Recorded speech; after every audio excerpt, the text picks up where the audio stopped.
Hey, everybody. Welcome to another episode of Powerful on Purpose, where we talk to freaking cool women, let's admit it, who are doing amazing things in the world, building businesses, creating missions, and really changing the world as well as empowering other women. And today's guest is no exception. Blaire Brown, super excited to have her because she has such an interesting story, done so many she looks so young and yet she is so wise, right? Done so many things in her life. So Oh, she is the founder and CEO of Visionary Advantages, which is a brand studio. And even before you start on your story, because I have a question, Visionary Advantages, that says something different to me than just a brand studio. And I'm guessing, just haven't talked to you a little bit, there was some strategy behind that and the way you were thinking about it. yeah. Thanks. And thank you for having me on your show today. I'm excited to dive in. I am curious, what was the thinking behind Visionary Advantages? Because I think it actually ties into like your story, right? Why you're doing what you're doing. And you've had some really interesting experiences that we all think we have rabbit holes, right? But, Yeah. that start in Yeah. the fashion industry. Okay. You got it. So basically I've always been an entrepreneur through and through, and I just can't even help it at this point. I started my first business 100 years ago, back when I was 16 years old. I was in high school. Girls at school were carrying handbags that were Louis Vuitton and Coach. And at the time I was like, well, I want that, but I don't have the money to spend on that. My parents aren't about to fork over cash for one of those name brand bags. And I've been sewing since the second grade. And so I thought, well, I can make my own bags. They'll be cooler anyway. So I did that and it really took off. People at school were complimenting it, teachers, strangers at Starbucks, because where else do you go at 16? And one day I went to my parents and I was thinking to myself, this could be something bigger. And I told them, I said, hey, I think I want to start a purse business. Can I borrow $300, go to Joann's fabric store and start a company? And they looked at each other, they looked at me and they're like, yes, yes, of course. And so I'm grateful for that opportunity. I went to Joann's, bought fabric, and it was history ever since. I ended up owning that company for 8 years, which is a long commitment for somebody at that age. But it took off. It was at one point recognized by the Olsen twins when they were in the prime back in the day. Built my own website, and this is before Etsy existed. And it thrived. I was thriving. I loved it. And I thought, my future, I'm going to own a brick and mortar shop for the rest of my life and sell handbags. And that is going to be it. And so I moved to New York City, went to fashion school. I majored in fashion merchandising and I shifted into marketing, branding, and PR. Loved that piece of things. Couldn't scale my business anymore. So whenever I was 24, I had to kind of put that one to bed and make it more of a hobby. But I went into the corporate world because that's what they tell you should want to do. And I did it. I went into it. I learned the ins and outs of marketing and branding for big fashion brands, a big portfolio. In my day-to-day activities, I loved what I was doing, but something always felt off. And I wasn't quite sure what it was. More time goes by, I'm talking to my mom about how I'm feeling, and she calls me. She goes, I've been watching these YouTube videos about Amazon FBA businesses. You should look into it. And I was like, Mom, you're watching YouTube videos? You're so hip. Anyway, I looked into it and I thought this is actually something I could do. I actually have a background in product development. And what Amazon FBA is, for anybody who doesn't know, because Amazon has a million different businesses, is basically it offers the opportunity for people like us we have to be the middleman with the factories overseas or wherever you're manufacturing. And then you design, create the product overseas, you figure out the shipping and all the logistics in between. They drop it off at the Amazon warehouse and then they ship it for you. So it's ideal when you live in New York and you have a tiny apartment and you don't want a million things there. So did that for 2 years while I was juggling corporate. And then at one point I thought, and we sold out of the product and didn't want to continue that company. But the biggest aha moment for me was, if I have this much joy selling unicorn party supplies, it is not the unicorn party supplies. It's having my own company. It's all the nuances that go into it. I think it's exciting to do branding and marketing and figuring it out. And so 2019, I thought, I can do this. I'm going to take a chance on myself and I'm going to start my own company. And so I started as a marketing consultant. And then what has spiraled into Visionary Advantages Brand Studio, how that spiraled was I'd been meeting different leaders over the years, founders, CEOs, business owners, very successful, smart people. But the common thread was they're crushing it at whatever they're doing, but they don't have the resources or the team manpower for marketing and branding. Because when you're faced with marketing and branding, you have a lot of options, right? But everything is singular. You look at an agency and an SEO agency only. You look at a web design agency, they do web design, they don't offer copywriting, they don't offer branding. You kind of need both. And so when you have these agencies coming at you need them all. You get stuck and you're frozen there and you're like, I don't really know what I'm going to do. So you probably don't do anything about it. And then your online presence it just continues to fall behind with the times and doesn't look as professional as the services or product you're providing. And that becomes an issue for business owners. So for me, I thought we can solve this problem. I'm going to hire a team of specialists in each area so they stay in their lane of specialty. For example, a designer's skill set is different from a web developer, but I have both on the team because we're going to make an amazing premium looking website. So having this team, what we do is we can help brands transform their look and their presence online in just 90 days if you're doing a total brand transformation. And of course, we help with other areas of branding, but that's our main focal point to get people up and in the right direction and then continue to maintain that presence as their boutique marketing and branding agency. So that's how Visionary came about. You're a visionary yourself. You got to have the visionary team to support it. Right? And I love that direction because you're absolutely right. And sometimes like we find a person who does one thing that we love. Yeah. Oh my gosh, but I need all this other stuff. And how do I now? It's like when you find somebody who cuts your hair right, right? Like I Yeah. never want to change. Yeah. Yeah. And I'll even put up with some miscues or some like, Lord, that was wrong, but I'll keep going back because I basically know what I'm getting. Yeah. And if you have a team of people that are looking out for you at all times, different skill sets in different areas, but working together as a collective group on your behalf, it's a lot of benefit there versus disjointed amongst different agencies. That could be tough. It Right. doesn't all come together like a puzzle. Exactly. Well, you touched on something about so what I see in the thread of your businesses partly too is yes, I want success, but I also want to bring other people along on that success route, which I think, let's face it, tends to be very women centric, right? That we want everybody to come with us and let's make it a big old success party. Yeah. I love a good success party. Who doesn't?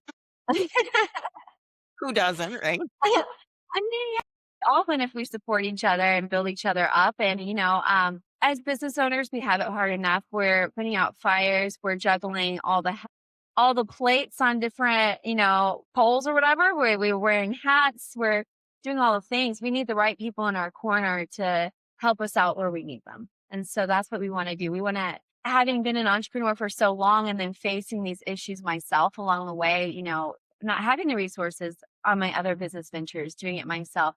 I understand the frustration behind it. And to be able to solve that problem for other people is very rewarding because we want to champion the entrepreneurs because they're working really hard. Right? Yeah, exactly. And also, like people shouldn't be afraid to reach out to you, right? Because not only do you help big companies, but you have the skill set and the expertise to help that person who's like, I don't even know where to begin, or I need a website. I'm not sure what I need, that kind of thing. 100%. I mean, again, I have been there. We've all been there. And so we can step in and help your team wherever they're at. So we do work with, on the smaller business side, business consultants, but then we also work with larger companies like manufacturing, product brands, airlines, even hotels. The common thread is that they need help to get the foundation set up and then who can help maintain and support them in a premium way that makes them look as awesome as they are. Because there's a lot of awesome businesses out there, but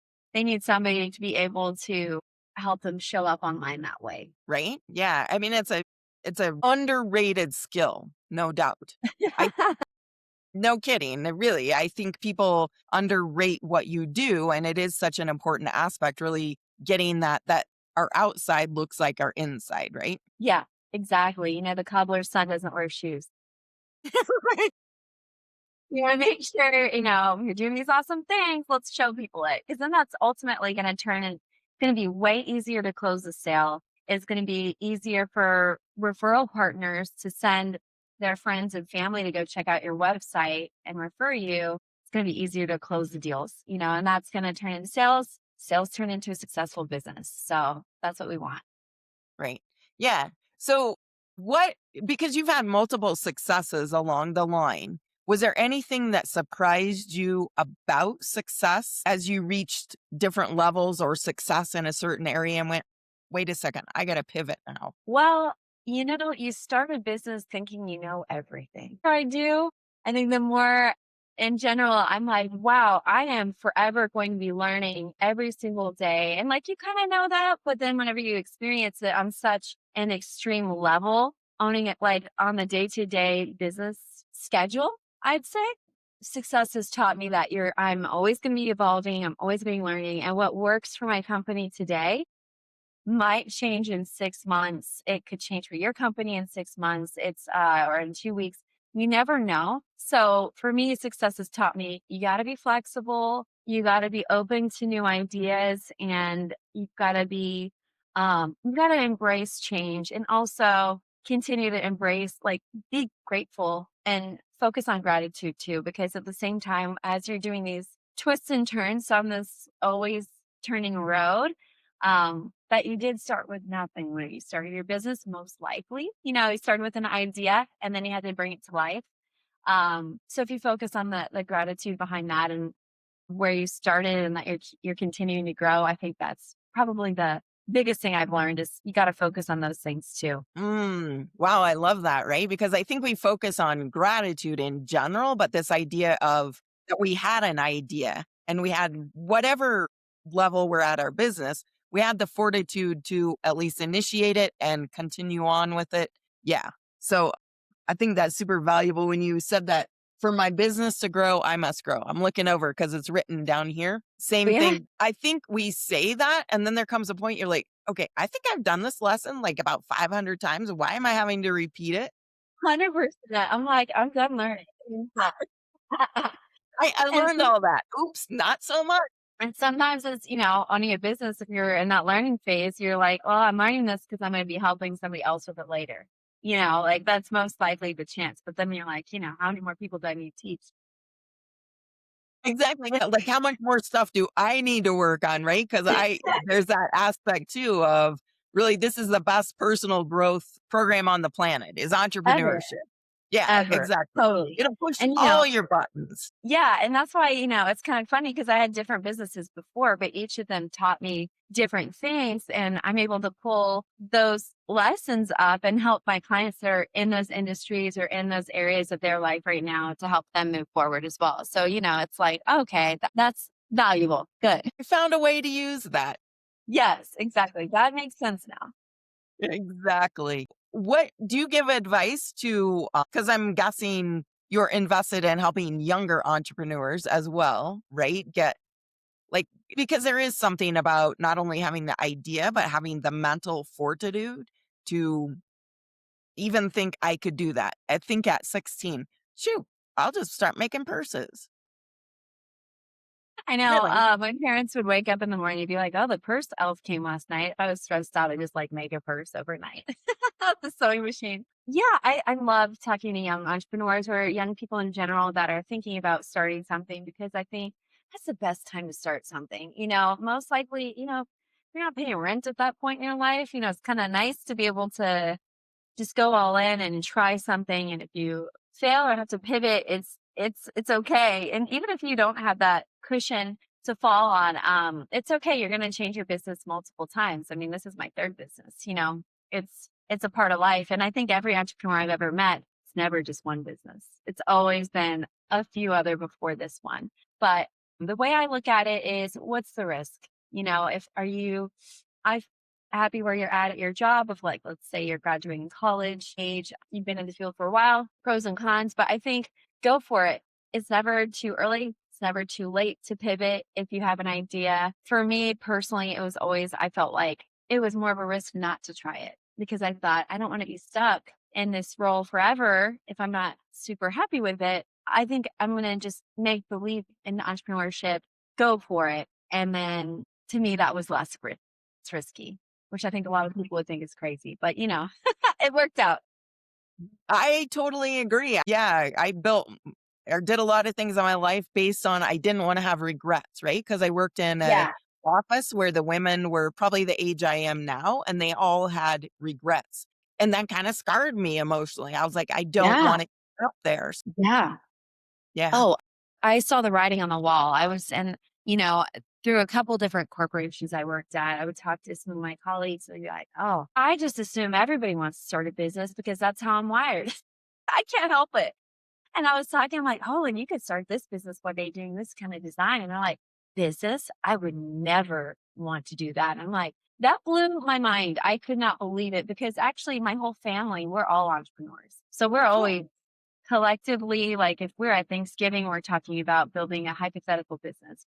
Drove by an old bowling alley one day together and we're like, wouldn't it be cool if we bought that and flipped it? You know what I mean? Like that's just Right.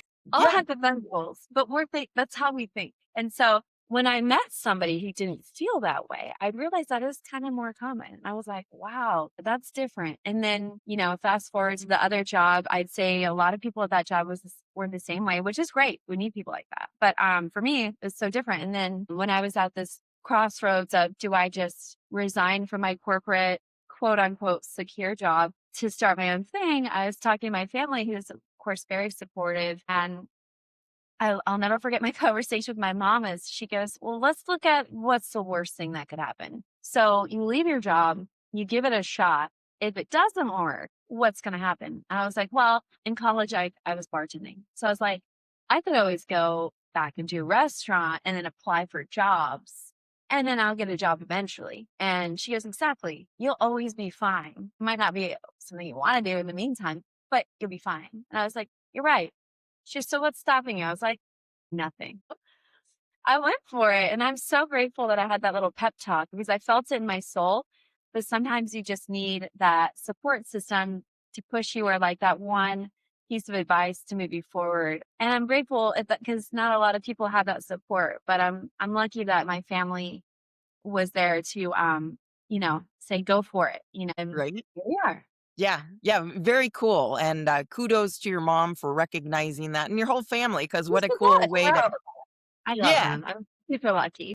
right? Absolutely. So, is there any piece of advice you'd give for specifically female entrepreneurs?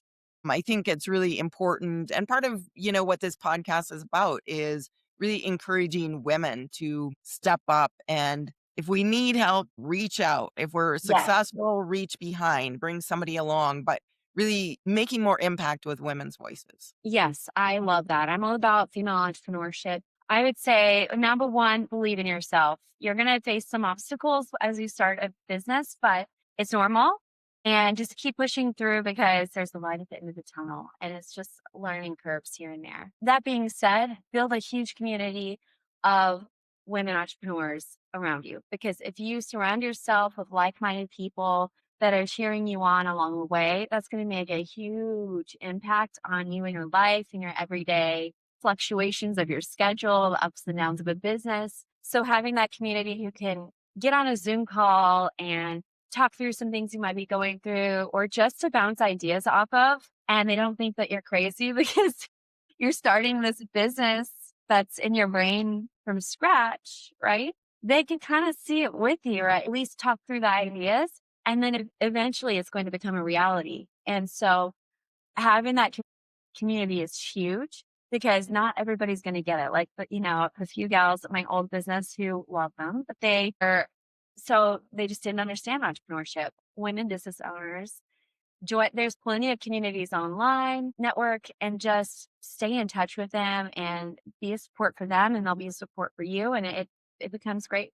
You'll find a lot of great friendships out of it too. Absolutely. And I love that advice because I think you're right. We need to band together and stick together and Yeah. support each other. for real. Yeah. Yes, I love it, and also it's just a lot of fun too, you know? Then you can, like, have little meetups, like, one person in my network, we've been networking for years on Zoom, she's going to be in person in a few weeks. I'm like, "Oh my gosh, we get to see each other in real life," and it's funny that you can form these friendships even on Zoom, but they're so meaningful, you know, and it's doable. So if you're working from your house, you know, you could still build that community even if you're remote. So just put Right. yourself out there, don't be afraid to, and realize that more often than not, these women entrepreneurs are thinking about support systems and collaboration opportunities. So it's really a positive thing rather than competition. Absolutely. And there's plenty of space for everybody, I think.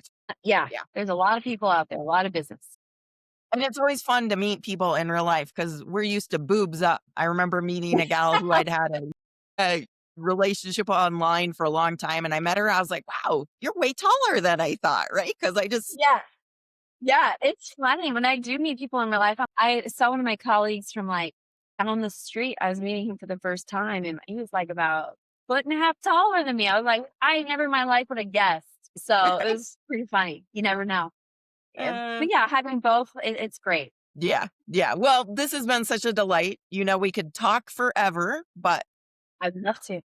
yeah, I know exactly. Well, you're welcome back anytime, and we will put your contact information in the show notes. But just mention how people can get hold of you via website. Probably is the best way, or social media. Yeah. Yeah, I mean both. I'm on social media and Instagram and really everywhere as hey, it's Blaire Brown. And you can go to my website, visionaryadvantages.com, and that has all my information. You can even reach out there if you want to, but definitely Awesome. reach out. I would love to talk to you and hear more about you and your business or if you're starting one. And that would be great. But Leslie, thank you so much for having me today. This has been so much fun. Well, it's been a delight, as always, a delight to be in your world. And everybody else, be sure and subscribe because you don't want to miss more like super freaking cool women, right? Like Blair. So hit the subscribe button.